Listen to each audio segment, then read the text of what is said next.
હવે દુશ્મનોને ગુજરાત સામે આંખ ઊંચી કરીને જોતા પહેલા 100 વાર વિચાર કરવો પડશે, કારણ કે ગુજરાતની સુરક્ષા માટે હવે એનએસજીનું મથક ગુજરાતમાં સ્થાપવામાં આવશે અને તેના માટે જમીનની ફાળવણી પણ કરી દેવામાં આવી છે.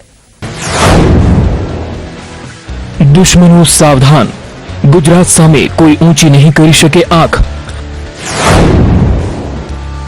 દુશ્મનોનું ગુજરાતમાં નહીં થાય પગ પેસારો. દુશ્મનના દાંત ખાટા કરવા તૈનાત રહેશે બાહોશ એનએસજી કમાન્ડો.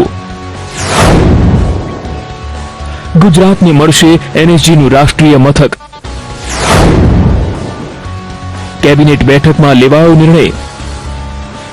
દેશ અને ગુજરાતની જળસીમા હોય કે હોય અમદાવાદ જેવા મોટા શહેરો, છાશવારે આતંકી હુમલાની દહેશતના કારણે હાઈ એલર્ટ આપવામાં આવે છે અને સુરક્ષામાં કરી દેવાય છે વધારો.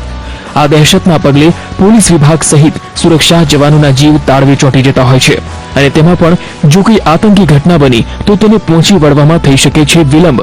પરંતુ હવે નહીં થાય કોઈ વિલંબ, હવે નહીં રહે આવો કોઈ ખતરો, કેમ કે હવે ટૂંક સમયમાં જ આવી જશે આ સમસ્યાનું સમાધાન. કારણ કે ગુજરાતમાં જ સ્થપાશે એનએસજી મથક, જેના માટે રાજ્ય સરકારે જમીન પણ ફાળવવાનો નિર્ણય કર્યો છે.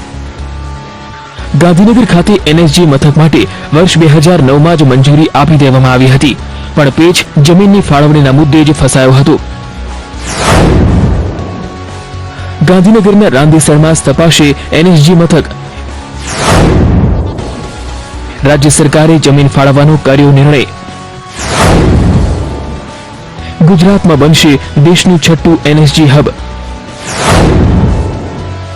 ટ્રેનિંગ અને સુરક્ષા માટે પશ્ચિમી કમાન્ડોનું બનશે મથક.